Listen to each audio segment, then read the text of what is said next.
army என்றெதிர்வினவில் விடை கொடுக்கத் தெரியா அறிவிலியேன் பொருட்டாக அன்று வந்தென் தனக்கே ஏர்மீடும் பெரும்பொருள் ஒன்று இந்து மகிழ்ந்தாண்டீர் இன்றும் வலிந்து எளியேன்பால் எய்தி ஒளி ஓங்க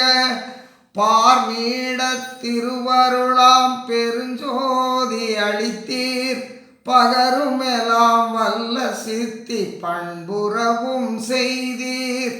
நார்மீட நான் தானாய் நடம்புரிகின்றீரே நடராஜரே நுமக்கு நான் எது செய்வேனே பார்மீட திருவருளாம் பெருஞ்சோதி அளித்தீர் பகருமெலாம் வல்ல சித்தி பண்புறவும் செய்தீர் நாமீட நான் தானாய் நடம்புரிகின்றீரே நடராஜரே நுமக்கு நான் எது செய்வேனே ஆர்மி என்றெதிர்வினவில் விடை கொடுக்க தெரியா அறிவிலியேன் பொருட்டாக அன்று வந்தன்